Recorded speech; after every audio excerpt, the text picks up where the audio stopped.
Okay. All right. Hey, everyone. Welcome to our Autism Acceptance Month kickoff.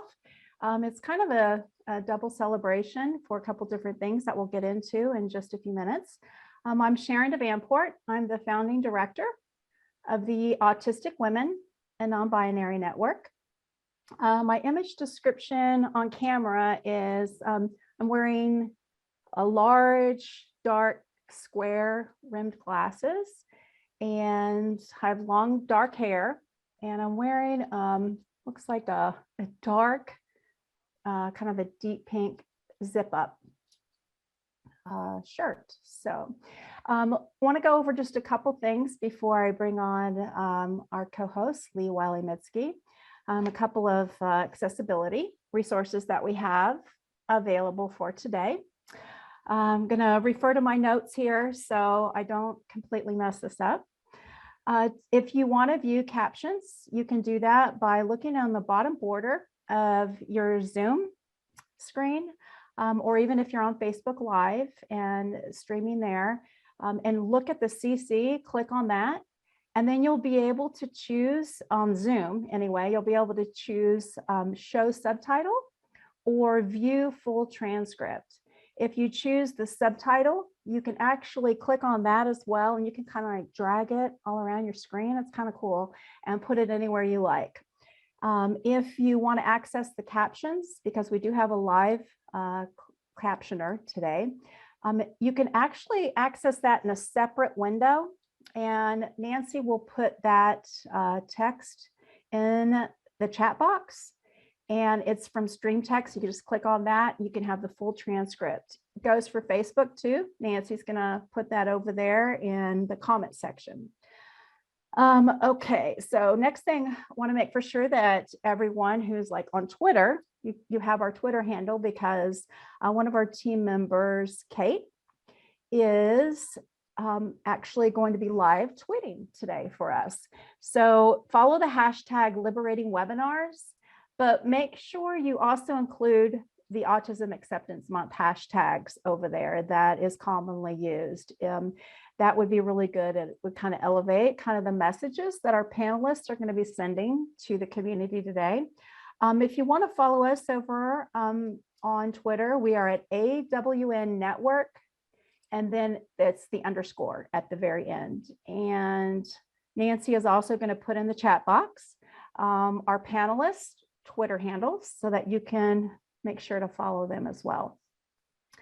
And lastly, we have ASL. You should be seeing that on the screen right now. But if for some reason you're not seeing ASL, or you have any other access issues, please let us know in the chat box, or if you're on Facebook, you could put it in a comment, and one of our team members will look into that right away and try to do their best to resolve it. So lastly, I said lastly a minute ago, but this is really the last thing before I bring Lee on. We'd love to know where you're zooming in from. We had a couple hundred people sign up through Zoom that are watching this with us today. So we'd love to know where you're from, why you're joining us today, because we're really excited to be sharing the space and time with you. All right, so now I want to introduce Lee, my friend, my comrade, an awesome activist and advocate for our community. Lee Wiley-Mitski is the founding director of the Ed Wiley Autism Acceptance Lending Library. And if you don't know what lending libraries are, you guys should really check it out. Just look up lending libraries. The work these librarians are doing is so important in our community, especially the disability community. So check it out, especially Lee's library. You'll get some information on that. And welcome, Lee. Hi, thank you. Yeah, so you're coming in from Washington, right? Washington State? Washington, yeah. And I'm doing a description. I have long dark hair, very fair skin, and dark glasses, and I'm wearing a green shirt and a dragonfly necklace. All right, thank you, Lee.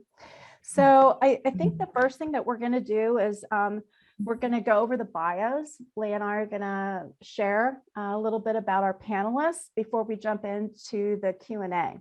and ask our panelists to start sharing some information about themselves and kind of how they're associated with this celebration when it comes to our book, Sincerely Your Autistic Child.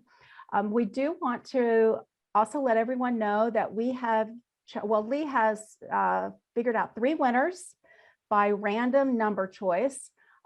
If you signed up through Zoom, you have the opportunity to win a book. It's the one that our panelists will be talking about today, Sincerely Your Autistic Child. Can you guys see that? Okay.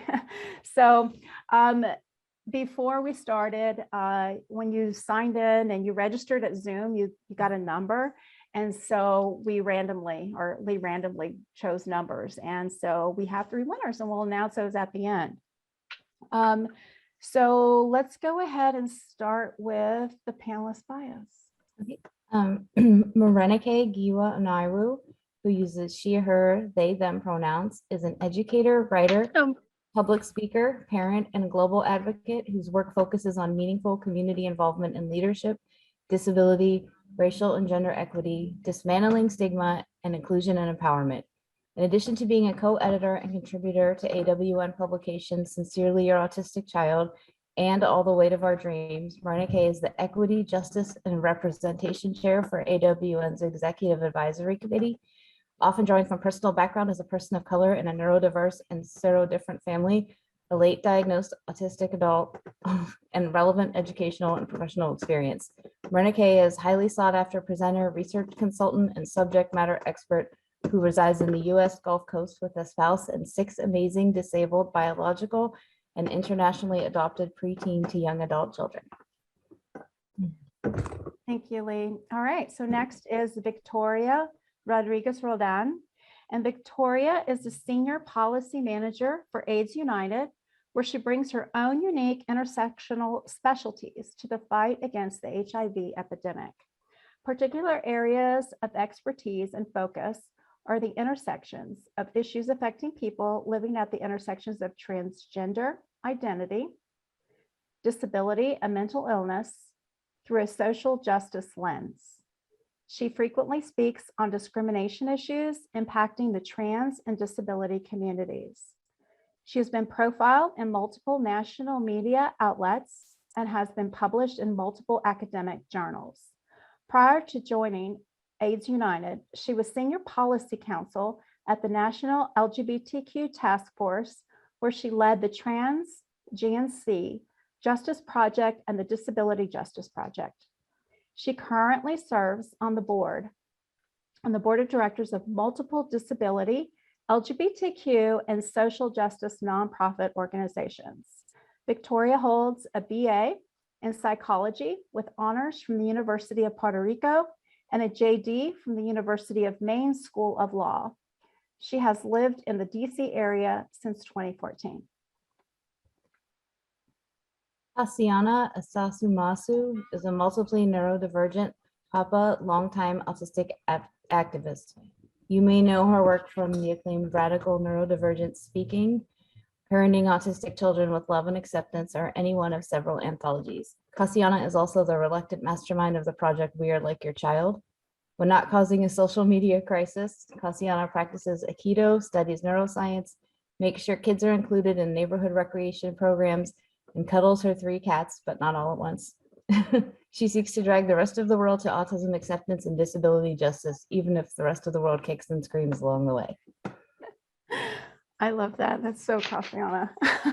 It really is. All right, so now we're going to get started. We are going to delve in. We've got 2 questions actually for our 3 panelists, and they're going to be on the topic, because this is Autism Acceptance Month, which historically, if you're new to the community, you might not know that autism awareness has been adopted by many states, even the United Nations now, as autism acceptance. It was a huge push by autistic activists. Many of them, well, all of the people on the panel today were part of that push. So we're going to be talking about that when it comes to acceptance, but we want our panelists to share what their chapter contributed and why they wrote certain things in their chapter, and what they really wanted to convey to caregivers, parents, educators, anyone who has an influence in a child's life, an autistic child's life. So the first framework that we want to kind of pivot to is on growing up with acceptance. Like when we think of growing up with acceptance, which probably all of us here didn't, but when we think about that, how does acceptance look like for autistic kids today? How can it look like?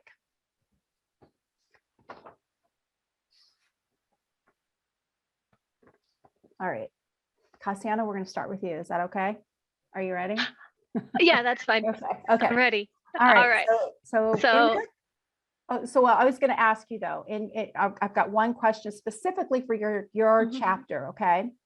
So in your chapter, you really focus on acceptance, of course, that's what we're all talking about, but you talk about breaking the mold. You say that more than once in your chapter about breaking the mold, not being the stereotypical parent, but we also realize that parents are given like just a lot of inaccurate information, right? When their kids are diagnosed. And you have a beautiful way of really talking about accepting your child. And you've always approached this in your advocacy. So we'd love for you to share with all the viewers today on why you approached your chapter this way. Okay. So I work with kids. I work with a lot of kids. And there is nothing more heartbreaking than kid who, all kids want their parent, you want your parent to love you, right? That is part of being a child. That's the first person whose love and acceptance you want. And when you're a kid and your parent who ideally loves you, most parents, they love their kids. I do say most because I know parents who don't love their kids. We all need to accept that that is a thing. It's not a good thing. And there's nothing more heartbreaking than a kid saying, I don't think, I'm not a kid who says, I'm not good enough for my mommy to you, right? When their mommy is trying really, really hard. They're doing everything society tells them that they should do because society is wrong. There's nothing more heartbreaking than being the person who hears from this kid, I'm not good enough for my mommy, when their mommy is telling you, I just want to help my kid, right? So I want to be the person who is saying, this thing they're telling you, that's not what this kid needs. Throw away what society is telling you. Society is wrong. Hi, I've had a lot of conversations actually just this week about how, your instinct is actually much more correct than what society is telling you right now. It's been a week for some kids I know and their families. And it's extremely important to love your kid first. And society isn't always telling you the correct way when they're telling you conformity is more important than, because that's really what they're doing when it comes to autistic kids a lot of the time, is telling you to make your kid fit everybody else before your kid's happiness. And I feel like that is looking at it backwards, because there's so much time for your kid to, your kid's little when this starts happening. Your child is like 6 years old. There is so much time for your 6-year-old to learn how to ride a bus or whatever. There is so much time. Let's start with your 6-year-old learning to take a break. We can start there. There's so much time. For example, that's one of the ones that comes up a lot for some reason. So we can step outside of the time frames that the fake time frames they give you. All of those time frames are fake, and we can start with building a relationship and loving your kid and go from there. That's the order they give you is all backwards, and I feel like that's really important for people to understand. So Kassiane, I want to ask you a question. If you could elaborate on something you just said. When you say that time frames are fake, can you explain that? Because that's huge. I know what you mean by that, but there's a lot of parents who might be watching this and they don't know what you mean by that. And I think that's really important for parents to I would love nothing better than to elaborate on that. Okay. Yeah, they give you all of these milestones, all of these orders that things have to happen in, and they are not telling you the truth. They might think they're telling you the truth, bless their hearts, but we don't do things in the same order as they think we need to do them in. And I don't know if neurotypical people have to do them in that order, but they tell you you have to do this thing by the time you're 6. No, we don't. We really, really don't. That is a lie. There is not a cutoff. There are certain windows like language. Sure, we do need to hear of a language by the time we're 5. That doesn't mean we have to talk by the time we're 5. All of the you have to do X by Y, that is not true. That is not true. Breathe, calm down. It'll be okay. Love your kid. It'll be okay. We've got this. Yeah. You have this. Right. Thank you, Kassiane. I hope people read your chapter because it's full of not just ideas of what to do, but you actually tell parents exactly what they can do. Like, this is how you can do it. This is how it can be done. So thank you so much. Excuse me. Victoria, in your chapter, you talk about how you might not have been believed as a trans person if you had been diagnosed as autistic when you were younger. Can you expand on that?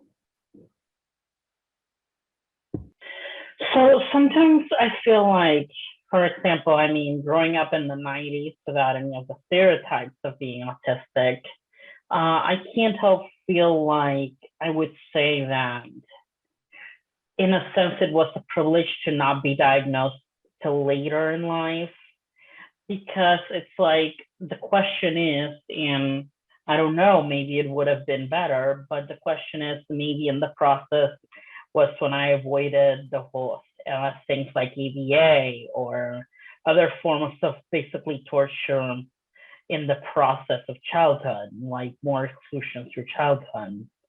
And that is a thought I've had. Maybe I did have the privilege of just having the opportunity to grow up a weirdo without being clinicalized in that sense. And to be very honest, being a trans kid already is enough of a mess to deal with. So I do think of that a lot. That is a big part of why I talk about that in the chapter. So I think a significant amount of the idea would be the question of, how do I put it? The question of whether I can get away with being able to come to terms with it in adulthood when I can decide what that means for me, rather than having grown-ups of the 90s deciding what that means for me. And I always think a lot of what does that mean say about what's it like to grow up autistic. Like, to be very honest, somebody I know describes the autistic movement and the drama that goes on in the movement as a bunch of traumatized people traumatizing each other over and over. But I think since we're also traumatized, I don't know anyone who was diagnosed as a child who didn't have a traumatic childhood. And to be very honest, I too had a traumatic childhood, but not necessarily because of being autistic. So that is a lot of the thought behind that chapter, basically. Yet at the same time, there are privileges in getting to be diagnosed early, but that depends on whether your family and parents and people, grown-ups around you, were willing to affirm you instead of just shunting you into ABA therapy. But yeah. Thank you so much. Morénike, I wanted to ask you that you chose to talk to parents through poetry. Can you talk about why it was important for you to communicate that way? Sure. And I just wanted to say, it's so hard to pick like whenever I'm talking about the book, to pick a chapter because there's so many important things that are shared. And so I really like the dialogue we've had so far about a lot of these things, and how, for the most part, parents do want to help, but they have a lot of misinformation. That isn't to negate the fact that there are some problematic parents out there, but generally it's just really a disconnect. And so for me, thinking about the whole project was very overwhelming, because coming from the lens of someone who's an autistic person and was an autistic young person, just wasn't aware at the time, and then also parenting autistic and non-autistic children, there's so many different layers that I see things from. And I know that, sometimes people aren't really receptive to certain messages, and that doesn't mean the message isn't true. It's just, conflicting needs, and sometimes people haven't grown accustomed to their circumstances.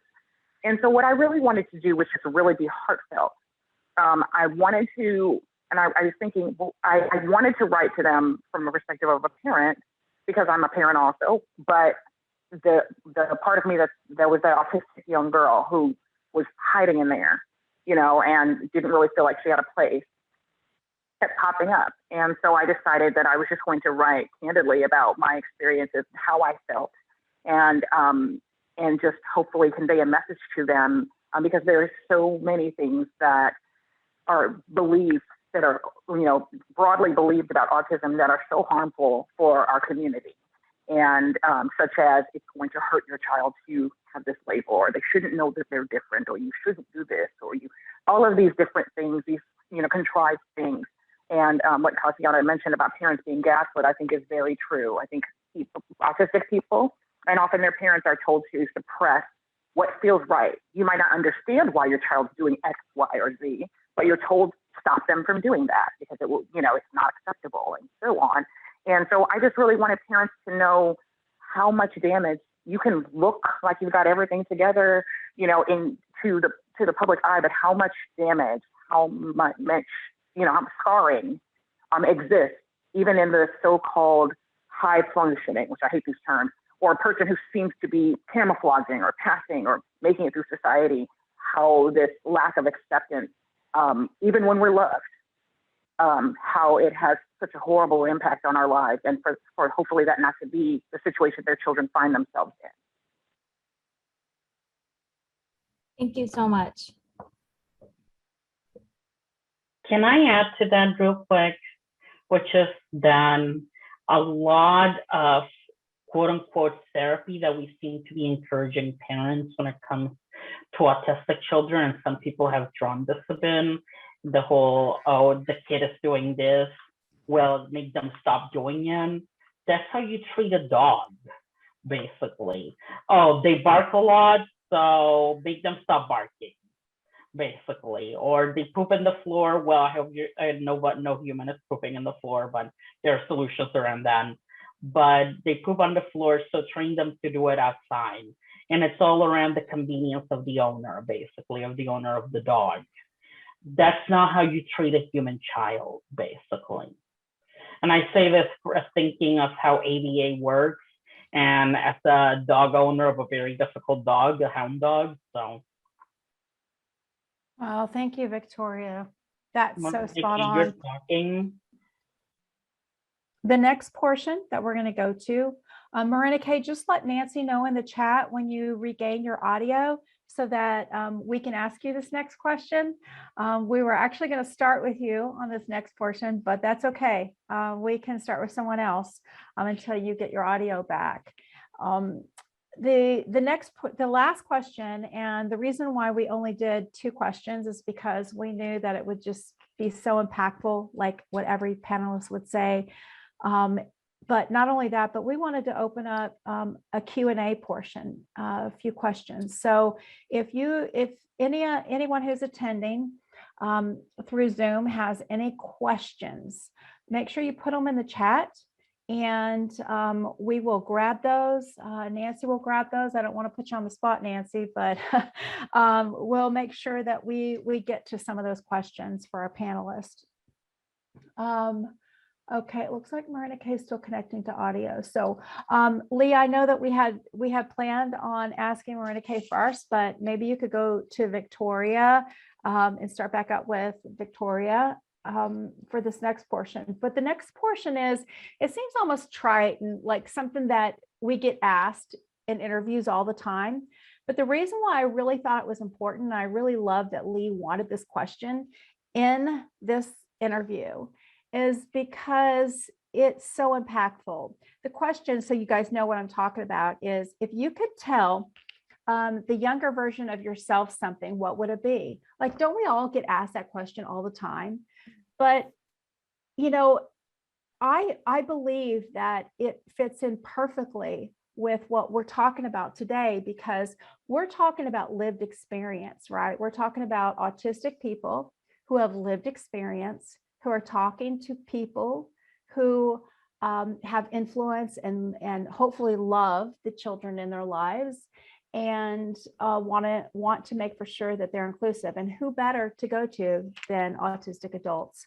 So I know that we all live with things that we really wish we could go back and comfort ourselves with and stuff. So I really think it takes on more meaning and an actual sincere meaning, even though these questions are asked so much in interviews, and it's almost like, oh, people have these like framed questions. But I think here and now, and with this panel, we can really talk some authentic and sincere. This can be even the last, not just the last portion, but I would love to follow up with an interview with all of you guys that we could post on our website about this, because I think this informed your chapters, right? Mm-hmm. Your experiences that you lived as a child informed the chapters that you wrote. So we'll go ahead and, oh my, it looks like Morénike is still connecting to audio. Are you there, Morénike? Still not? Still no? Okay, that's okay. So Lee, can you go on to Victoria and see? So, okay. Victoria, Thanks. if you could tell the younger version of yourself something, anything, what would it be? The younger generation about myself? Is that what you asked? No, the younger version of yourself. Like, it'll be okay, basically. It'll turn out okay, basically. I think I've given that a lot of thought, but if I have to keep it short, that's what I would say. Honestly. Sorry to be so quick. No, that's perfect. Yeah. yeah. Yeah. So Kassiane, if you could tell the younger version of yourself something, what would that be? I would tell the younger version of myself, do what you love, not what everybody tells you you're good at, actually. Because what everybody tells me I'm good at and what I love are not necessarily the same things. And I have more fun with the things I love. And that actually intersects with being autistic more than you would think. That's perfect. Yeah. And I really like the fact that when we sent out initial invitations to everyone for the book, I know that we asked people to think about like their own experiences, because you can't, you know, you never want to be the person who comes into the room and thinks that you can advise people on something and you have no personal experience yourself. So this is why I love this book so much, and this is why it's such a passion of mine. And I'm so excited that Beacon Press picked it up and they saw how amazing the reviews were of our first book, What Every Autistic Girl Wishes Her Parents Knew. And then we broadened that. And if we can get Morénike back on, I think Morénike logged off to try to log back on to see if that works. So Nancy, if you can kind of like see if Morénike can get logged back on, if they need any help, they might be like asking for some assistance. I don't know, but that's okay for everyone. You know, I think this is something that we're going to expand on. This isn't going to be the last conversation that we have on this topic. So we're going to definitely circle back to Morénike to get Morénike's input. I think you guys will want to hear it because those of us who know Morénike understand and appreciate the experiences that they have shared with so many of us throughout the years, and how it informed and how it continues to inform their advocacy.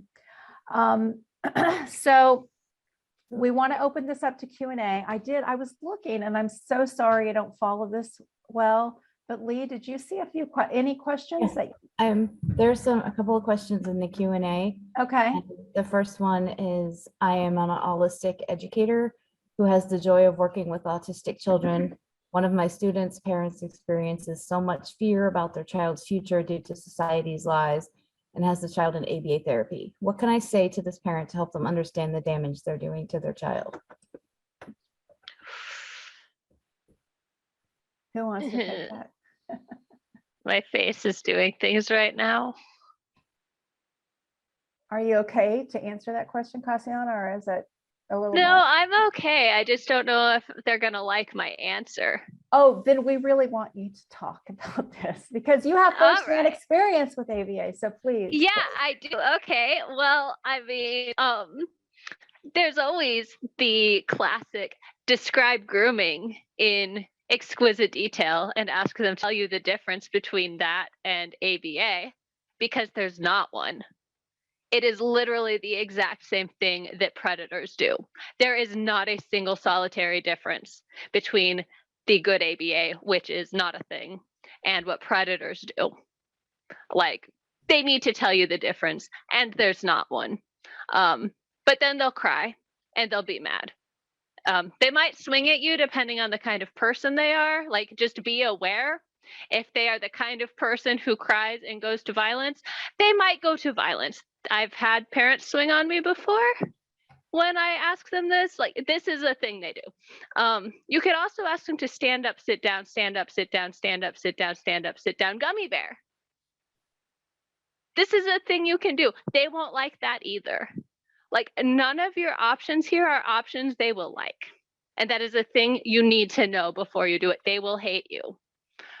I'm okay with them hating me. They started it. I am willing to finish it. Like, there is nothing nice you can say to help them understand it. There is also the option of handing them a copy of the Me book and asking them their favorite part. They won't like that either. Like, none of your options here. I'm not sure, Anonymous, if you want something won't hate you for. Like, that's not written in the question, but that's usually subtext.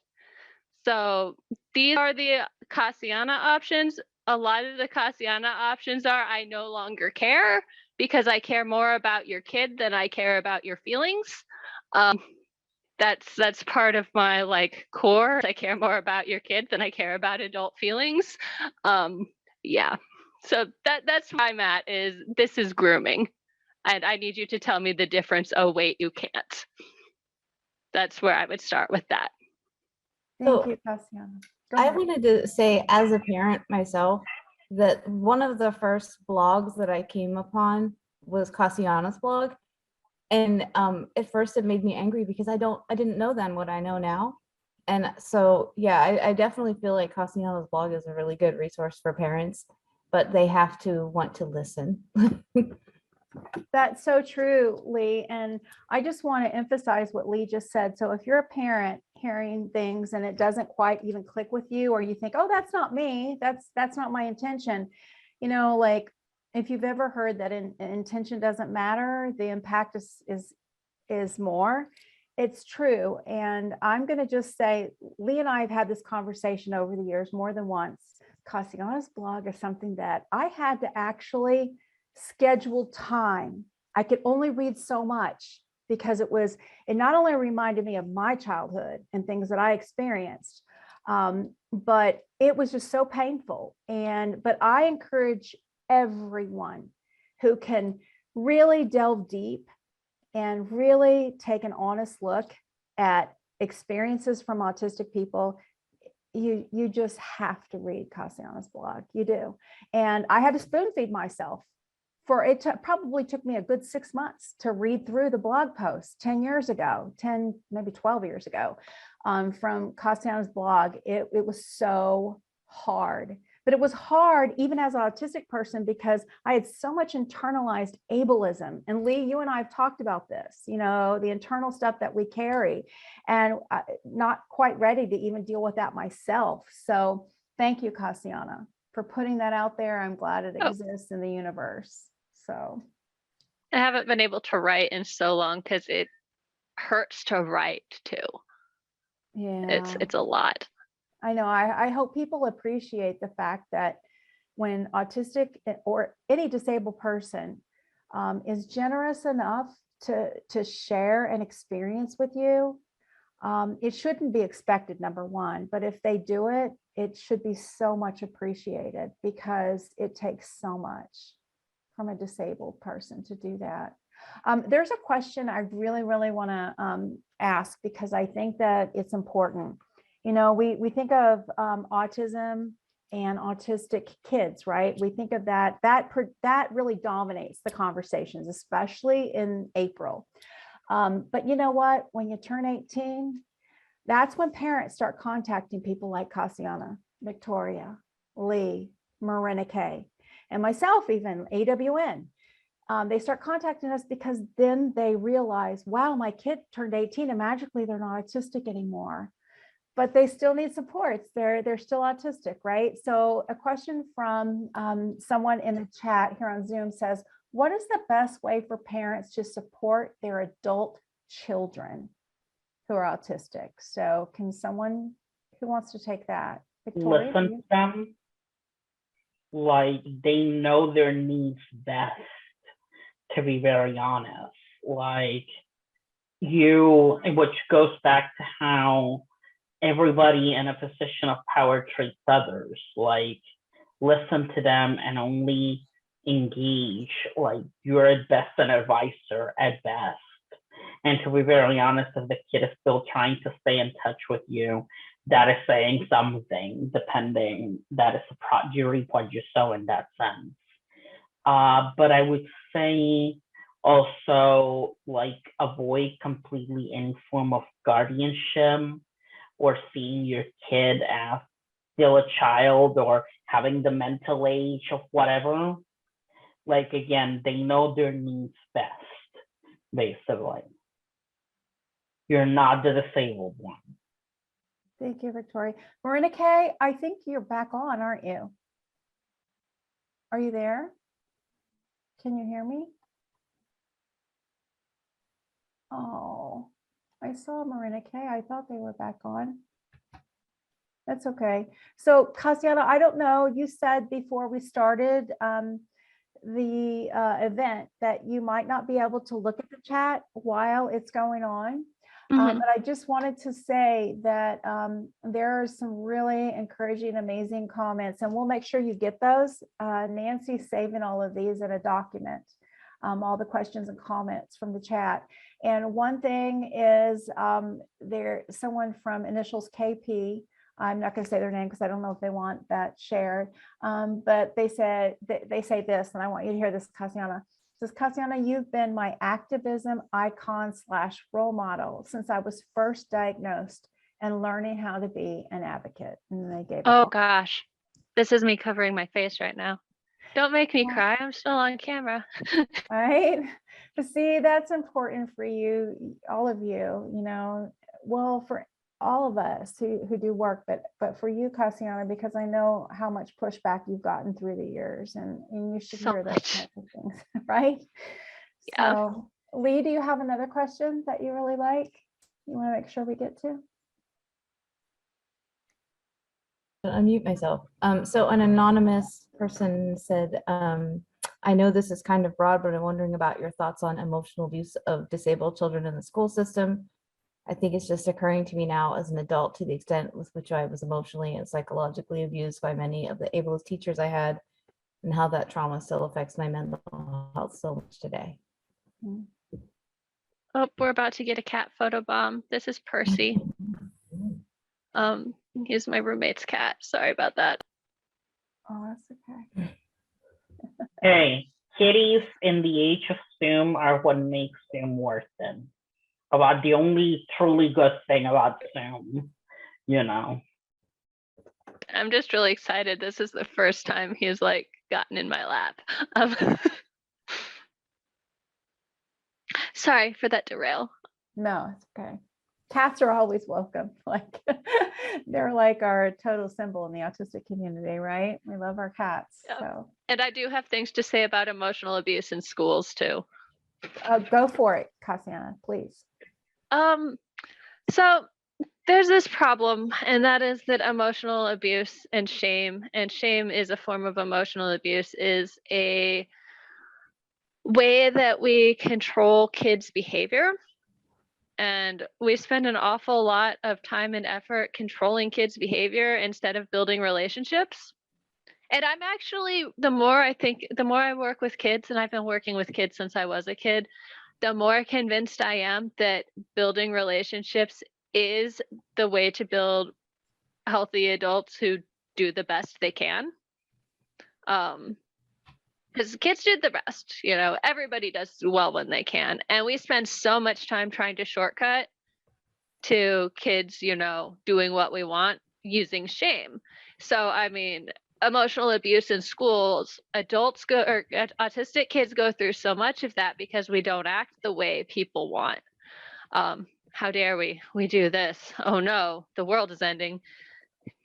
There's the apocalypse. I just flapped my hands. And it's very much a problem. And a lot of it's a thing. That's the first thing that we all need to acknowledge. It's a thing. It is built into the very fabric of schools with those behavior charts and all of that. Yeah, I don't know a lot of solutions, but I want to acknowledge that it's very much a thing, and we do get it more than everybody else. It needs to be written into, I guess, IEPs to cut it down and 504 plans, but that then requires the school system to actually listen to the IEP and 504 plan, which is its own battle. So we have another question. It says, and I think Kassiane, actually, you may be able to answer this because they're asking about outside resources besides ABA to give to parents. So.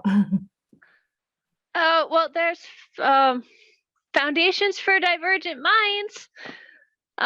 Morénike and I are on the board for that. And the question there is, hey, what if we didn't break autistic kids and didn't have to put them back together? That would be cool. That is a resource. Another thing that I'm really big on is, hey, what if everything wasn't therapy? What if we let autistic kids do things that were fun because they are fun? And they happen to have like vaguely therapeutic effects, but they're fun, which is different from a what about autism or, things for autism, but it's a thing to pursue because kids do well when they can. And if they have, and this is again, it looks like it's a question about parents, which tends to be about kids, giving kids further outlets for doing things tends to make happier kids. Happier kids do better in general. Am I reading the question correctly? Yes. Okay. Yeah. Get your kids in martial arts or dance or gymnastics or Lego club or computer club or whatever they're into. They'll be happier, I promise. Mm-hmm.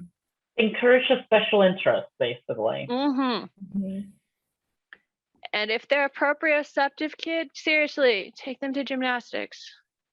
I promise, it'll be fun. And my kid was Taekwondo, so yeah.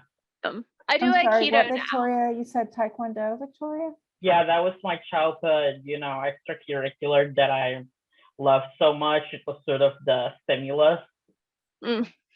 Yeah. Did it all the way into college. Oh, damn. Excellent. And so, Kassiane, you do archery and what do you do? Aikido and Aikido, yeah. And do you still do archery? Mm-hmm. Oh, cool. Okay.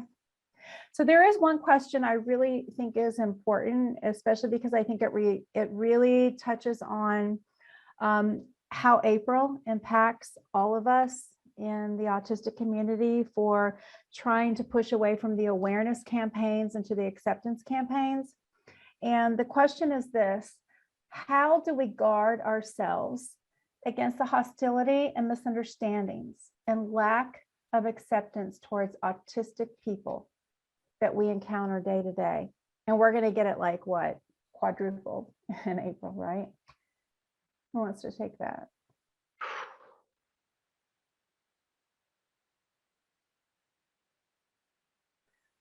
Okay, I'll go. I'll definitely go, because I'm someone that, if you know me and you're friends with me, like on social media, like Facebook and stuff, I might over the last 2, 3, 4, 5 years, like post maybe 2 or 3 times a year. I just can't do it. I just can't anymore. I used to be like, I think that what you need to do, like if you want to guard yourself, you have to first ask yourself how you're able, if it's something that you can do and sustain, and you can actually keep yourself in a good place. If you're out there putting yourself like in a front-facing position with the community. I work better behind the scenes as an autistic person. I love organizing and being behind the scenes, and maybe once or twice a year do something like this, a webinar, but that's it for me. I can't go there. So, but some people can, and those people that we see out there, you know, addressing all the ableism and having all those conversations, you know, like we need to really appreciate them, right? We need to check in with them. We need to message them and say, hey, I saw you over there on this like chat and it wasn't going so well. Are you okay? Like, how are you doing? We have to be so grateful, but we also have to ask ourselves, are we the person to do that? You know, advocacy isn't one size fits all. Activism isn't that way either. Like there's advocacy, there's activism, and we have to ask ourselves, who are we? Who are we, and how can we best serve our community? And maybe that means never being front facing, you know, like if I could never be front facing again, I'll probably live a really happy life. Like I'm just that way. But we need the people who are willing to have those conversations, the tough and hard conversations. So in order to be able to put up with the hostility and misunderstanding, you have to first find out if you're able to do it. Does anyone else want to expand on that or talk about their personal experience in that? I almost want to add to your comments about what you're comfortable with, which is don't use the stereotypes to say so-and-so doesn't seem to be disabled. Like, for example, I love public speaking. I am more or less a social butterfly and never quite been into hand clapping, but that doesn't necessarily mean you're not autistic, basically. Yeah, that's a good point. See, I actually am capable of doing the whole let's throw down, but not very often. And I spent last month writing a bunch of hippie elves, who are one of whom is super autistic, or all last April last year, writing a bunch of autistic, well, one autistic hippie elf. And that was actually very therapeutic. It's like, hey, what about this cinnamon roll world? Yeah, let's just deal with that this year. Thinking about like, and I know that sounds extremely nerdy and weird, but it was very helpful to just not deal with it for a year. Let somebody else do it for just a year. It's like, nope, this year it's somebody else's problem. And sometimes you have to do that. Sometimes you have to say, all of this nonsense will still be here later, and you have to let it be someone else's. You have to delegate, you have to trust that it will be somebody else's problem for a little while. Yeah. And pick your battles. A lot of the time I pick all of them, which is not always good for me, but I'm a grown adult and I can make bad choices. The dignity of risk. Yeah. That's the whole thing too. Dignity of risk. I get to make bad choices. You know, something I'd love to see, and I'd love for us to have a webinar on and to have the panelists. And I'm so sad that Morénike is having so many problems with their audio, like because they could really touch on this, is that we have to be more supportive of each other in our community, right? We have to stop, like, when we see activists and advocates maybe taking a different road and maybe able to reach out and do different things in our community that we would never do, because we just would never go down that road. But that's us, right? But why we shouldn't be so quick to be judgmental. We should wonder why they're doing it. Maybe something within their life. Maybe they're a BIPOC person.